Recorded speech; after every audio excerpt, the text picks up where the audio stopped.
This is the most common type of toilet in Malaysia. It's called the Squatty Potty, and it took some real getting used to, but what I did like is that it was always free when it was in public, something you can't say for the majority of the world's countries, because if you want to use the bathroom in lots of places, you'll have to pay. As someone who has used the bathroom in 50 countries now, that's a fun fact I never figured I'd say out loud, I've actually learned there are 3 major types of toilet around the world, and today I want to teach you about the 3 of them, because if you don't know, you might accidentally pee in the sink, or you might accidentally wash your hands in the toilet, something that sounds like a joke, but I assure you is not. And obviously, because it's this channel, we'll have a slight focus on maps, and we'll start with the craziest map of them all, because did you know there are some countries where you can't flush the toilet paper? So if you live in a green country, you say, wait, what? That's a joke. Surely that can't be true. And if you live in an orange country, you'll have seen this sign somewhere. I tend to find not very commonly, like some very rural places will warn you against toilet paper, but if you live in a red country, you'll say, yeah, of course, the toilet paper doesn't go in the toilet. That's only for natural matter. The paper goes in a little bin to the side, and as someone from a green country, I find this horrifying. I find this to be one of the craziest things when traveling, that there's just a bin full of other people's poo, but this is a normal fact of life for some countries, which bizarrely don't spread as evenly as you'd expect. So, as you can see, all of South America is red, but Tanzania weirdly is green, while Egypt and South Africa are yellow. So, why is this the case? It's very, very hard to say, but yeah, the poo paper thing seems a little bit gross on the surface, but really if you think about it, people who live in any of these red countries find you to be gross for using that whatsoever, as a cleaning agent. Again, let's imagine that you got some poo on your arm. You wouldn't say, let's wipe a single piece of paper and call it a day. You would be spraying that with a gun, which is what they do, or with a water gun, I should say. Sorry to any Americans watching, but you would be spraying that with a water gun to get that off as thoroughly as you could. At the very least, a wet wipe, right? And so in the red countries, they have bidets or bidet showers in common use. Bidets is something which you might have a picture of in your head, but did you know there's actually multiple types? So here's the first type of bidet. This is what I found a lot in Malaysia, again with the Squatty Potties. So this Squatty Potty always comes with a bidet, and this is so that you can grab the little handle and you spray it at your butt. Something about that felt a little bit weird, having to pick up the same handle that other people have used at the same time as using the bathroom, but again, I guess if they're not wiping there, it's technically not as gross, but it's at least not wiping until they are clean. There is a very, very different culture in how you get rid of that excrement from your butt, and I'm just realizing now what an insane video this is to have on the channel, but I'm sticking with it, okay? So this is the first type of bidet. It's the most common around the world, but it's my least favorite. The second most common type of bidet, by the way, here are what Squatty Potties can look like. You find some real grim ones if you get to more rural places. In the cities, in a nice shopping mall, you might get this. This is exactly, and by the way, if you want to hear a terrible story, because we're going deep down the toilet rabbit hole today, while I was standing on one of these, it looked exactly like this. I actually had my phone fall out of my pocket, because you have to squat, and let me tell you, that is the worst I've ever felt about anything in my life. But again, to lots of people, this is normal. It's meant to be better for your body, and so you can find these Squatty Potties all over Southeast Asia, but this is the second type of bidet. This is actually native to my homeland. I believe you found all over Europe, but in particular in the UK, you tend to find these in fancy bathrooms. I had an aunt, I think it was actually a great aunt, and I went to her bathroom once, and I used the little sink next to the toilet thinking it was fun, and then years later, I learned that actually, no, this is a bidet. You're meant to wipe your... You're meant to use it as a way to get water next to your stuff, which means you sit in this. I find it to be very strange. It's like, really, if you think about it, it's not a sink or a toilet. It's like a mini bathtub just for your butt. But the much better solution, the one that I use in my current bathroom, and if you don't use, you're being a savage, these exist. You can buy them if you own your own home or at least are willing to make changes. You can get a little bidet that is built underneath the toilet seat and sprays directly up at you, and then the water just goes right back down. This way, you don't have to mess around with any toilet paper, and this is, remember to use code TOYCAT when getting a bidet. In fact, how about I leave an affiliate link down to a bidet in the description? But yeah, the important thing is bidets are a life changer, and they often come with all sorts of other features, including the aforementioned sink toilets. So sink toilets are most common in Japan. You'll find them in half of places, I would say, but you can buy them and you can find them in any country, and it's a really smart idea. Toilets flush using clean water for the majority of people, and this is a waste because you're not going to be drinking that water. It doesn't need to be clean, and so if you're really clever, you can set up grey water, so you could set up rainwater tanks or something like that, or if you want to be even less clever, you could just say, how about you clean your hands up here, and then you use that water to fill the tank, which can then flush the toilet. So this is why they exist. They're meant to be water efficient. In reality, the cost of installing a toilet there versus the savings of water is effectively free in most of the Western world.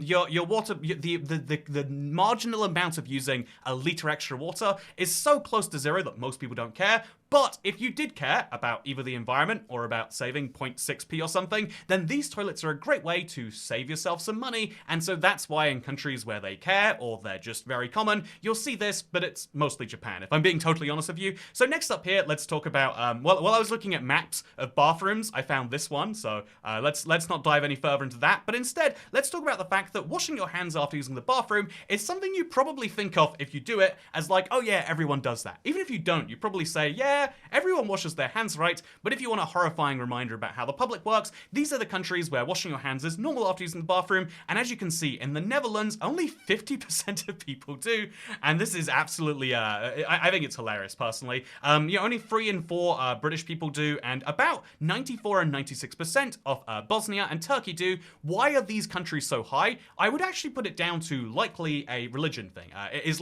For all of the, cultural things you can say about Islam, it is a religion that has a high emphasis on cleaning. You have to clean multiple times a day. And so I would guess that means that if you're in a country where that is the majority religion, that you are slightly more likely to wash your hands after the bathroom. Again, crazy sounding take, but it does explain the results here, right? Or at the very least, it would make you tell people that you wash your hands because you wouldn't want to look like you are practicing your faith poorly.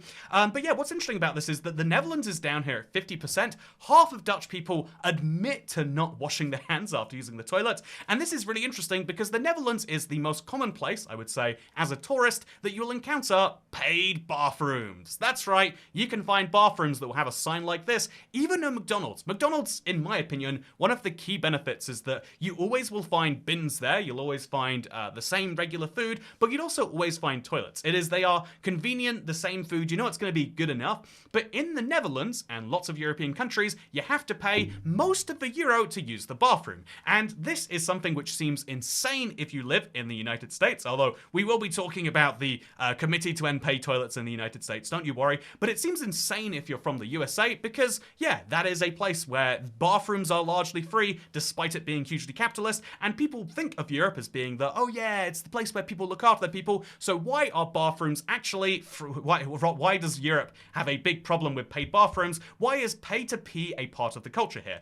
Well, the biggest difference is the fact that there are usually attendants. In fact, I have a picture where I was like showing off the machine and an attendant came over towards me. So here's the McDonald's worker from my Amsterdam trip I recently went on as my last my last passport. Very interesting, right? That there's always someone there, which means in theory, the bathroom should be cleaner. By forcing people to pay, you limit the number of people who go in to some extent, but also you can use that in general. Every paid bathroom I've been to on the continent, not in the UK, has an attendant who is always looking after it. This means that you get the very, very weird situation that I need to talk about because, again, as Europeans, one of our favorite talking points is, ho, Americans don't pay their workers, so you have to tip them, and then they get antsy when you don't tip them despite making it optional, right? It's one of those, it's a very interesting thing.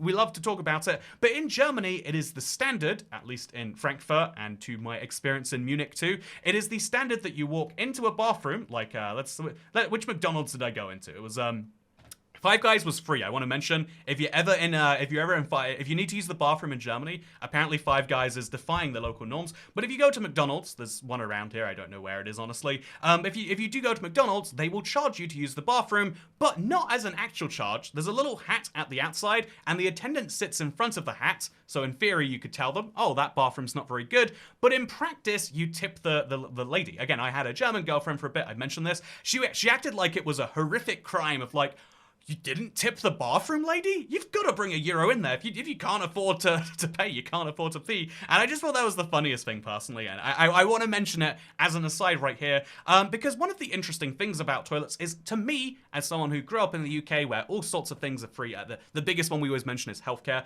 but you always just assume, like, yeah, it's like a human right. If you need to pee and you don't have money, you shouldn't not be allowed to pee. But if we go back to this sign from earlier, from the McDonald's, you can actually see that it says, oh yeah, if you're not satisfied, you don't have to pay. And indeed, children under 15, I don't know why they draw the line there, also do not have to. There are lots of exceptions to these policies, and some places will just say, if you make a purchase, it's fine. And ultimately, paid bathrooms actually have some benefits. As you might have heard, maybe you're familiar with this, maybe you're not, there is something called the Committee to End Paid Toilets in America. This is because America did follow their capitalist reputation on toilets until around the 1970s, when there was a grassroots political organization which had an effort to eliminate paid toilets in many cities. They basically made the argument that I made right there: if you can't afford to pee, and if you can't afford to pee, you still have to pee.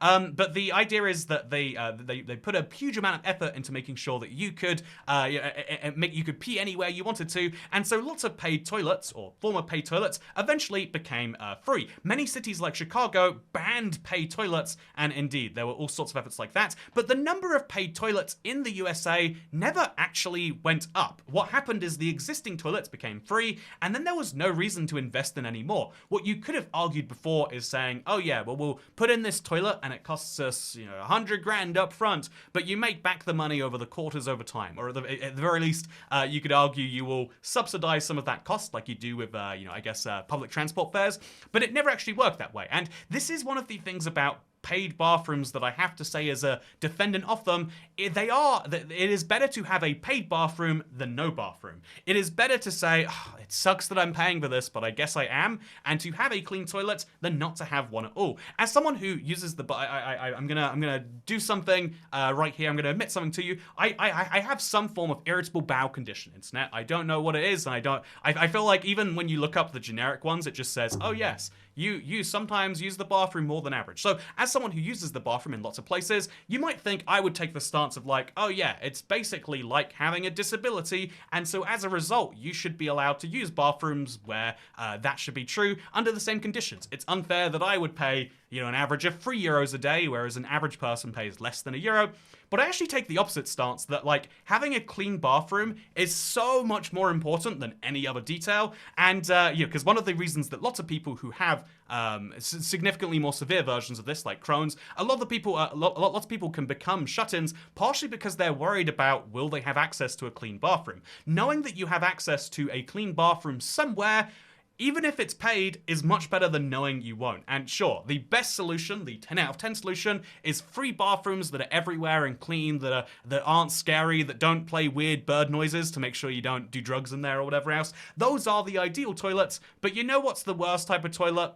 I'm not going to use this as an opportunity to go back to this, because, when you're not used to it, this certainly is. The worst toilet is no toilet. The worst toilet is going on the street, or indeed having to find some hole in the ground, which is the third type of toilet, which does exist in some parts of the world. Indoor plumbing is not the norm. Even some fairly middle-income countries, I'm not going to look at India for too long here, but it is a very real thing, have the system of like, yeah, you just go wherever. Indoor plumbing is a fairly new thing to the world, and so I want to raise the point that if you are watching this video horrified at some of the things you've learned, just know that bathroom culture varies a lot, and the reason you feel the way you do is because of what you've grown up with. But even if you go to, again, Amsterdam is part of the Netherlands, it's one of the wealthier European countries, but if you go to the red light district, basically anywhere around it, they've taken this permissive attitude of like, look, people are going to do this again, even if you provide toilets, people are going to do it on the street anyway, so what do you have in exchange? You have, oh, there's one right here, and there's a guy in it.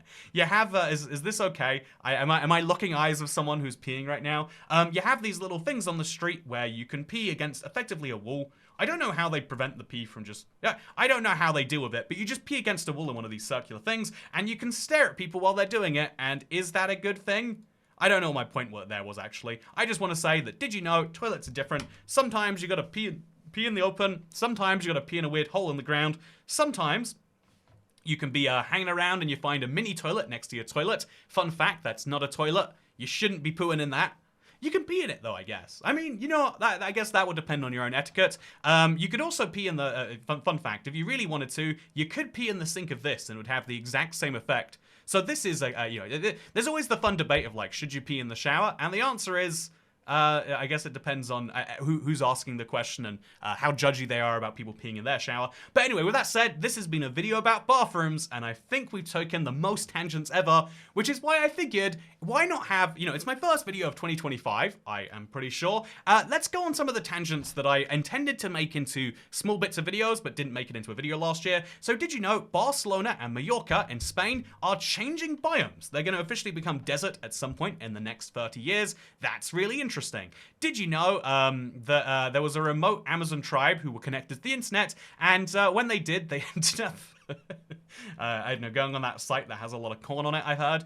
Very interesting, right? Did you know Point Nemo is the most remote point on the planet, and according to Wikipedia at least, at some points, the people who are closest to you, if you were in Point Nemo, would be astronauts from the International Space Station. Super, super cool, right? Now, the final thing that I just thought, I really want to bring this up at some point, but it's so hard, is borders basically can mess up.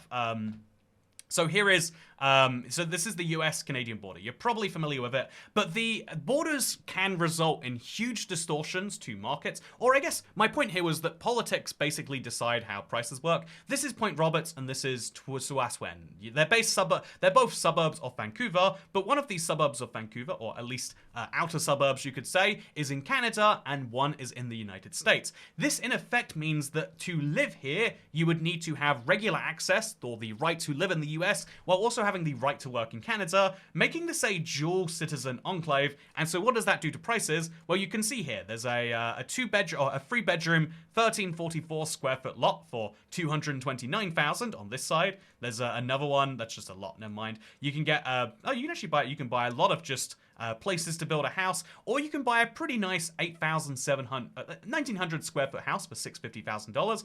Or on the Canadian side, where again, you just live here if you have a Canadian citizenship or the right to work in Canada. Because most people have this and not that, the demand is much higher here, and so despite the fact that they're literally a 2-minute drive from each other, you can see that basically the same size house is more or less $1 million, as opposed to more or less $650,000. Admittedly, there's Canadian to American in there, but you can see, like I would say, all things considered, the house that costs $1 million probably a little bit worse than the one that costs $650. I have such a bad eye for like American suburban homes. Like, is this nice? I think this is nice, and is this not nice? I mean, it looks a little overgrown, right, to say the least. And so yeah, this is, oh, why does it have a fireplace? Do you use fireplaces in North America? Let me know. But yeah, if you live in North America, you might have a struggle with using the bathroom, but is it okay to struggle with access to something if you know that it's free? And so I guess actually my wider point about the economies here is like, by having this weird part of the US still exist as an American town, they can artificially drive down the prices, but it actually has all sorts of weird secondary effects on, like, it means that it's really, really cheap to get parcels here because the US Postal Service, and I believe a lot of other postal services, but especially the federal one, the USPS actually has to deliver everywhere inside of the US for the same price, meaning that in effect, even though it takes them less work to get to White Rock than it would to get to Point Roberts, they can charge more for White Rock or for Tuason or for Vancouver than they can for this area, because this is legally the US and this isn't. I love border distortions when they do stuff like that. I feel like I could spend years looking at the Point Roberts border. I've actually, I think similarly with like this little area, Angle Inlet, I'm fascinated by the fact that like, oh yeah, there's like one little hotel and a USPS store, and then there's a little convenience store, and this is just a part of the US that you only access through Canada. I feel like I'm infinitely interested, and I had plans to visit that. I was going to take the cross-Canada train, stop in Winnipeg just to go out and see it. But with that said, if you're curious as to what my plans are for 2025 on this channel, I've got some very fun ones. I have, since the pandemic, stopped my exploring quite a bit. Like I said, I've gone to 53 countries, and I've pooped in most of them, fun fact. But what's interesting is that I kind of have slowed down significantly, but this is going to change. I'm going to start ticking off a lot of countries and in a lot of places that I haven't really done too much of, and I'm excited to show you what that looks like in the near future. Also, I still think it's weird. Every now and then they add a new country as states. I feel like Brazil as states, I'm not a big fan. What do you think? You a fan of Brazil as states? I feel like some countries need to stay as countries. Maybe I should pick a different map to have my countries of the world on. If you have a fun place that you put your maps for that stuff, let me know. But otherwise, this has been an IBX2Cat video, and my next video will be about Bermuda, because the triangle's interesting, right? So with that said, thank you for watching. Second channel, don't care. Bye!